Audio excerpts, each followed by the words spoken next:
Hello everyone, welcome to Rahul Educations. I hope you are well and doing well.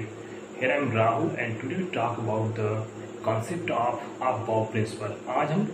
आज के video में जो है Aufbau principle के बारे में पढ़ेंगे। Aufbau principle क्या होता है और उसकी हेल्प से हम कैसे वेरियस जो एलिमेंट हैं उसके हम इलेक्ट्रॉनिक कॉन्फ़िगरेशन करेंगे।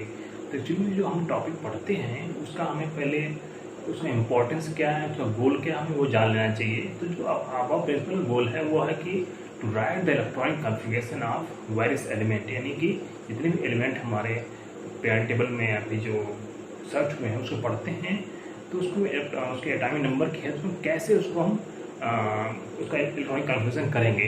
तो इसीलिए हम Aufbau प्रिंसिपल पढ़ते हैं। चलिए हम स्टार्ट करते हैं आज की वीडियो। तो हमारा फर्स्ट है कि Aufbau प्रिंसिपल जो है उसमें हम जान लेते हैं Aufbau प्रिंसिपल क्या है। तो Aufbau क्या, आप मोस्ट ऑफ केमिस्ट्री में आप मोस्ट ऑफ केसेस पढ़ते हैं कि बहुत से जो प्रिंसिपल हैं, चाहे लॉ है, चाहे रूल हैं, वो साइंटिस्ट नेम पे होते हैं। तो आपका तो ध्यान ऐसे भी जा रहा हो कि ये भी Aufbau एक साइंटिस्ट है। तो नहीं, ऐसा नहीं है। Aufbau साइंटिस्ट नहीं है, एक साइंटिस्ट का नाम नहीं है, ये एक जर्मन वर्ड है। तो Aufbau मीन्स होता है बिल्डिंग अप, यानी कि उसे हिंदी बोलते हैं निर्माण करना। निर्माण में क्या होता है कि जो से हम घर बनाते हैं एक छोटे से ब्रिक यानी कि ईंट लेके उसे बड़ा सा घर खड़ा कर देते हैं हम। उसी तरह यहाँ पे हम इलेक्ट्रॉन इंटरिंग सीक्वेंस है, उसकी हेल्प से हम एक लोअर एटॉमिक नंबर से हाई एटॉमिक नंबर तक इलेक्ट्रॉन की कॉन्फ़िगरेशन करेंगे वेरियस सेल और सबसेल में, और उसके द्वारा हम एक बड़ा कॉन्फ़िगरेशन बड़े एलिमेंट तक हायर एटॉमिक नंबर था उसकी कॉन्फ़िगरेशन इजीली कर लेंगे। तो हम स्टार्ट करते हैं आज का।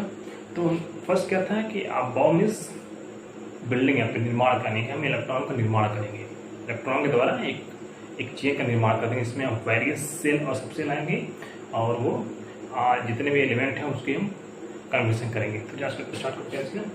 तो जो ये इलेक्ट्रॉनिक कॉन्फ़िगरेशन है वो ये कहता है कि according to Aufbau principle electron enter with lowest energy level.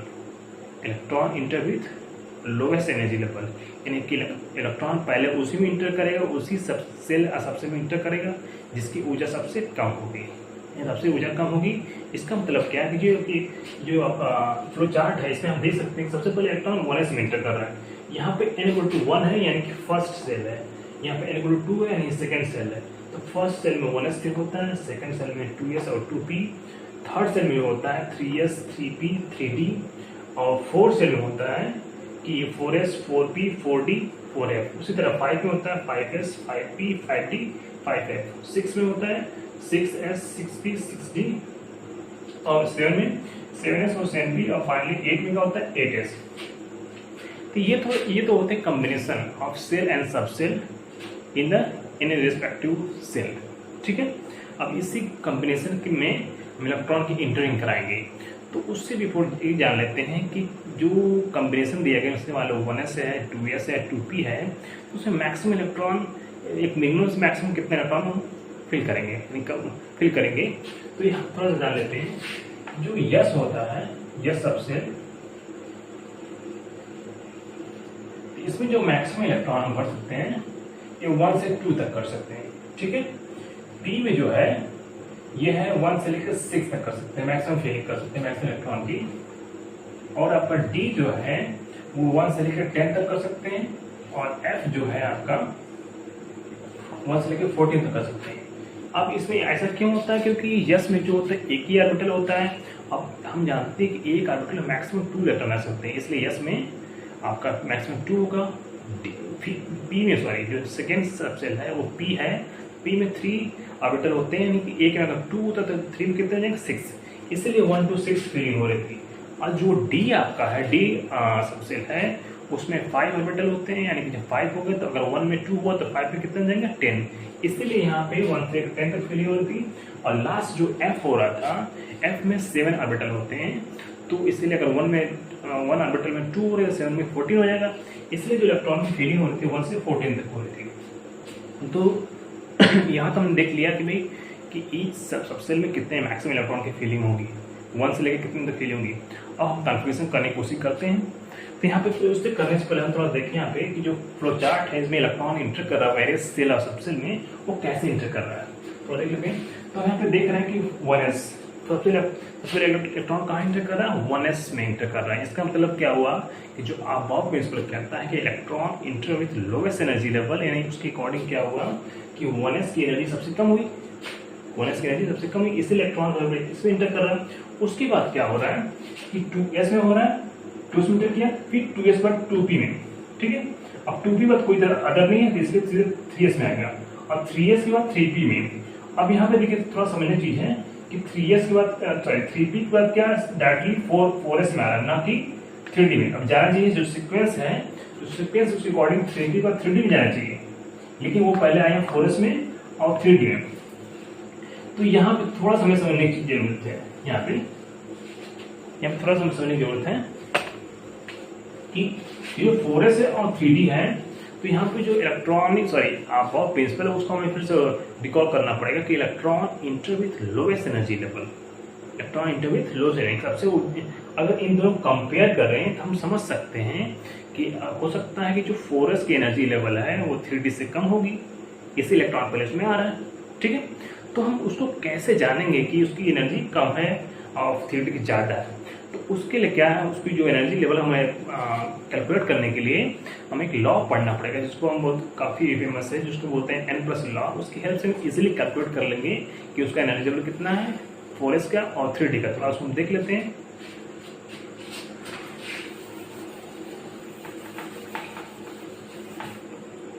यहाँ पे देखिए क्या है, n+l लॉ है।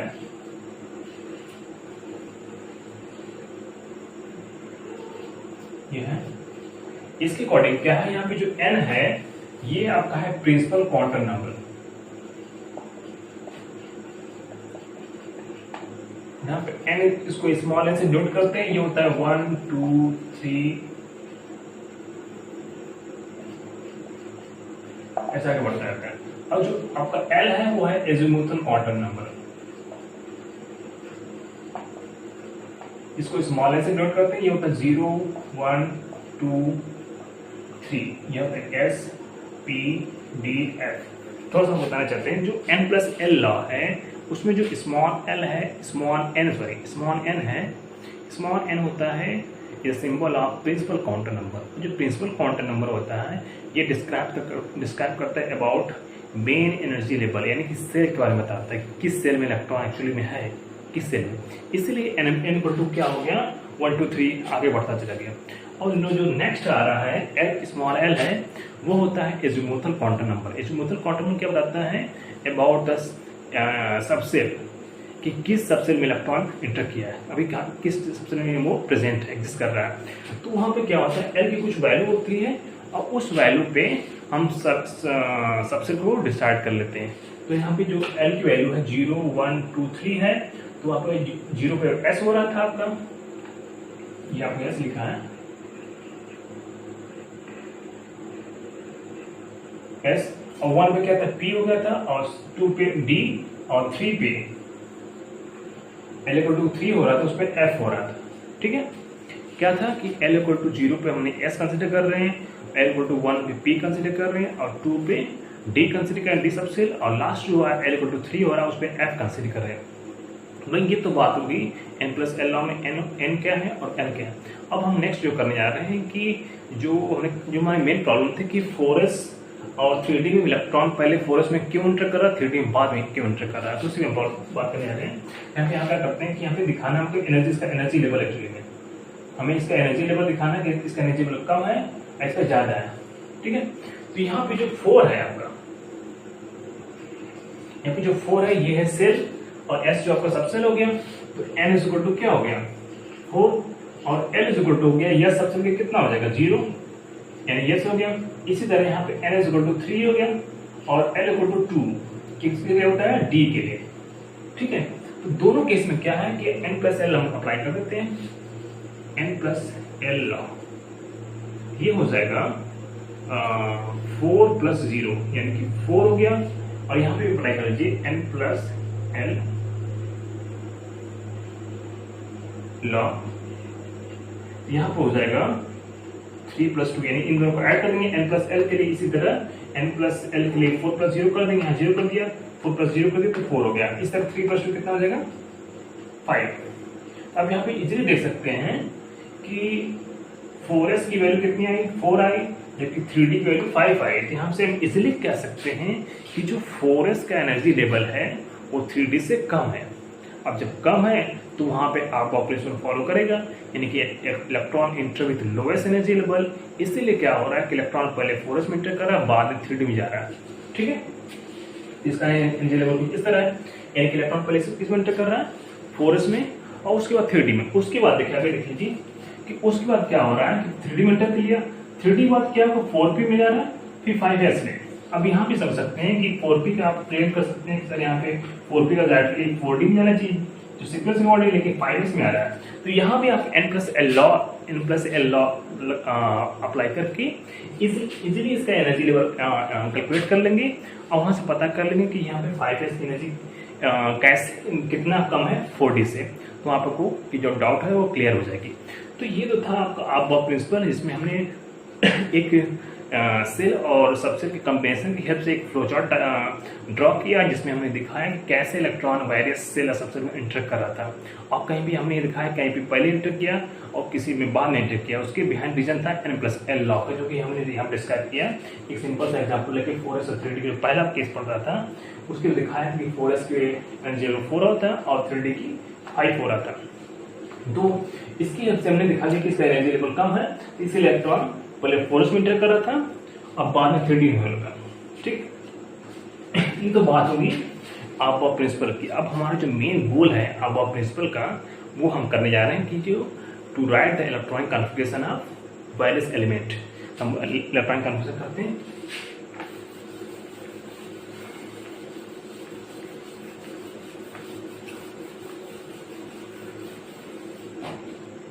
तो जो हमारा फर्स्ट है एलिमेंट है वो हाइड्रोजन है। हाइड्रोजन, इसका एटॉमिक नंबर कितना होता है, 1। अब किसी भी एलिमेंट का एटॉमिक नंबर जितना होता है वही उतना ही उस एटम में इलेक्ट्रॉन होते हैं। ठीक है, उतने इलेक्ट्रॉन, यानी कि हाइड्रोजन का एटॉमिक नंबर 1 हो, यानी इसमें इलेक्ट्रॉन उतनी है। तो जो पहला आ रहा है वो 1s आ रहा है। 1s, यहाँ पे 1s लिख लेंगे। ठीक है, 1s। ठीक, अब हमने बताया था कि जो यस सबसेल में स्टार्टिंग बताया था कि यस सबसेल में इलेक्ट्रॉन की फीलिंग जो पैटर्न है फ्रॉम 1 to 2 तक होता है, 1 से 2 ही तक होता है, उससे ज़्यादा नहीं, क्योंकि एस में एक ही ऑर्बिटल होता है, इसलिए एस में एक ऑर्बिटल में मैक्सिमम 2 इलेक्ट्रॉन रख सकते हैं, इसलिए उसकी जो फीलिंग पैटर्न है 1 से 2 तक होता है। तो फिलहाल यहाँ पे एक ही इलेक्ट्रॉन है, इसलिए हम 1s कर देंगे। ठीक है, उसके बाद आ रहा है हीलियम। हीलियम का एटॉमिक नंबर 2 होता है। जब 2 होता है यानी उतने ही इलेक्ट्रॉन हो गए, तो उतने इलेक्ट्रॉन हो गए तो यहाँ पे एक 1s1 हो गया, एक और आ रहा है, यहाँ पे जाएगा 1s2। अब यहाँ पे थोड़ी समझने की चीज है कि देखिए 1s2 पूरा भर गया, क्योंकि s मैक्सिमम 2 ही होते हैं। जब 1s2 भर गया तो जो अब नेक्स्ट एलिमेंट आएगा वो 2s में एंटर कर जाएगा, नेक्स्ट एलिमेंट का इलेक्ट्रॉन। यानी कि जो लिथियम होगा, लिथियम Li 3 होता है, यानी इसका एटॉमिक नंबर 3 हो गया, तो इलेक्ट्रॉन कितने होगा, 3। तो 1s2 2s1। आप यहाँ से कंफ्यूज काउंट कर सकते हैं इलेक्ट्रॉन बैलेंस है कि नहीं। तो अगर यहाँ पे इसका एटॉमिक नंबर 3 है तो इसमें इस एलिमेंट में इलेक्ट्रॉन भी 3 होंगे। तो इसको अब जो हमने ऊपर नंबर लिखा है अपर सरफेस में, यानी कि 2 और 1, 2 + 1 कितना हो जाएगा, 3 हो जाएगा, यानी कि 3 इलेक्ट्रॉन है। ठीक है, अगला देखिए 4 बेरिलियम हो गया। बेरिलियम का एटॉमिक नंबर 4 होता है, तो यहाँ पर हो जाएगा 1s2 2s2। नेक्स्ट बोरान 5 हो गया आपका, 1s2 2s2 2p1। यहाँ पे काउंट कर लीजिए आप, देखिए यहाँ पे 2s2 यहाँ पे भर गया था, 2s2 यहाँ पे भर गया। ठीक है, सॉरी 2s2 भर गया, तो इसके बाद कहाँ जा रहा है, 2p में जा रहा है, इसलिए जो अगला इलेक्ट्रॉन 2p में आएगा। ठीक है, अब p सबसेल यहाँ पे हो गया। जब p सबसेल हो गया तो हमने p में पढ़ा था कि p में मैक्सिमम इलेक्ट्रॉन की फीलिंग क्या होती है, 1 to 6 होती है।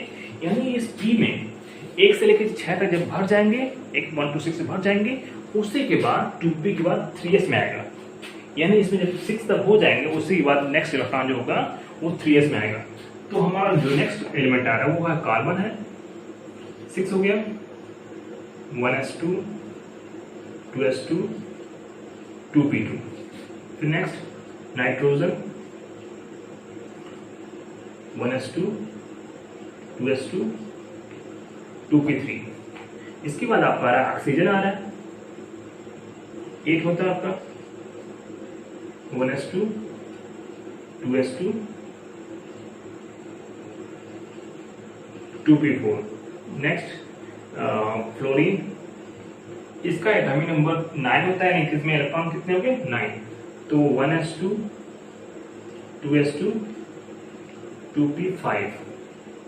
यहाँ पे 4 था तो अगला 5 हो जाएगा, क्योंकि यहाँ से 8 और 9 यानी इसमें जो इलेक्ट्रॉन का डिफरेंस है कितने का 1 का, यानी यहाँ पे एक बढ़ जाएगा। नेक्स्ट आपका रहा नियान, नियान का एटॉमिक नंबर 10 होता है, तो ये हो जाएगा 1s2 2s2 2p6। अब देखिए यहाँ पे हमने कहाँ से स्टार्ट किया था, बोरान से स्टार्ट किया था, ये 2p1 हो रहा था, फिर नियान में जाके 2p6 हो गया, यानी जो p2p में जो p सबसेल है वहां पे 1 to 6 फिलिंग होगी, 1 to 6 की फिलिंग होगी, यानी कि इसके सेल पूरे ऑर्बिटल पूरे भर गए। अब जब भर के तो जो नेक्स्ट एलिमेंट आएगा उसका जो नेक्स्ट इलेक्ट्रॉन होगा वो किसमें एंटर करेगा 3s में, ठीक है। यानी कि जो नेक्स्ट एलिमेंट आ रहा है वो सोडियम होगा, सोडियम का एटॉमिक नंबर 11 होता है, तो जो 11th इलेक्ट्रॉन होगा वो 3s में एंटर कर जाएगा। तो उसको हम देख लेते थोड़ा सा,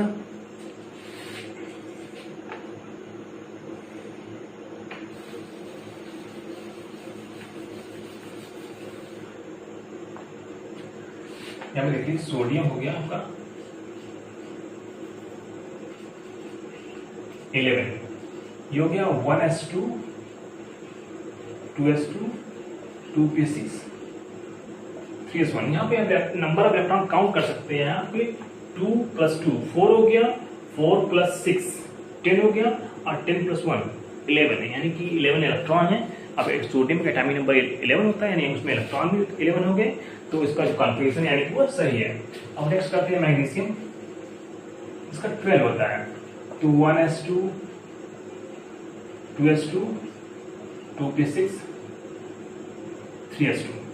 अब देखिए नेक्स्ट एल्यूमिनियम आ रहा है, एल्यूमिनियम 13। यहाँ पे थोड़ी बताने चीजें एल्यूमिनियम। अब यहाँ पे देखिए यहाँ पे जो 3s है, s में कितने होते हैं, मैक्सिमम 2 इलेक्ट्रॉन की फिलिंग कर सकते हैं, तो 1 से 2 तक होगी।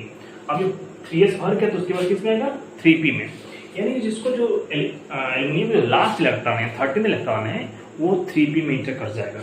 इसको कर लेते हैं 1s2 2s2 2p6 3s2 3p1। Aluminium बाद आता आपका silicon 14 1s2 2s2 2p6 3s2 3p2, ठीक है। अब काउंट कर लीजिए, 2 + 2 4 हो गया, 4 + 6 10 हो गया, और 10 + 2 12, और 12 + 2 14, यानी कि 14 इलेक्ट्रॉन है, यानी कि हमारा कॉन्फ़िगरेशन हमारा सही है। नेक्स्ट जो आपका एलिमेंट फास्फोरस आ रहा है 15 1s2 2s2 2p6 3s2 3p3, ठीक है। नेक्स्ट आपका आ रहा है phosphorus sulphur 16 1s2 2s2 2p6। इसको आप ठीक से कर लेते हैं हम पे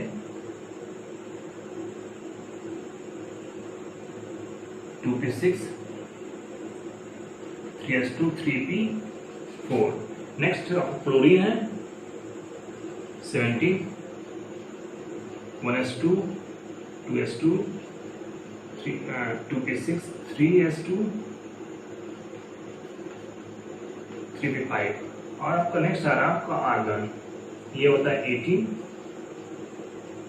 1s2 2s2 2p6 3s2 3p6। तो यहाँ पर मैं क्या किया कि P में 3p में 3p में p सबसेल है, उसमें मैक्सिमम इलेक्ट्रॉन की फिलिंग 1 to 6 हो सकती है। यहाँ भी देखा हमने 1 से लेकर 6 तक फिलिंग होगी, तो जो अगला जो आप आएगा 3p बाद 4s में आ जाएगा। तो अगर आपको मेरी वीडियो अच्छी लग रही है तो उसको लाइक करिए, सब्सक्राइब करिए और शेयर करिए। और एक बहुत इंपॉर्टेंट बात करना चाह रहे हैं, तो इसमें अगर आपको मान लीजिए कोई क्वेरी आ रही है, चाहे आप कोई नेक्स्ट चैप्टर पढ़ना चाह रहे हैं इसको, तो आप उस कमेंट बॉक्स में जरूर दीजिए, और इस वीडियो को फीडबैक जरूर दीजिए कैसा आपको लगा। और ये जो आपका प्रिंसिपल है, जो हमने उसका कॉन्फ़िगरेशन किया, तो उसको आप अच्छे से समझ सकते हैं। और इसके हेल्प से जो आर्गन के बाद जितने भी एलिमेंट हैं, इस जो फ्लो चार्ट की हेल्प से हम इजीली कॉन्फ़िगरेशन कर सकते हैं। Thank you.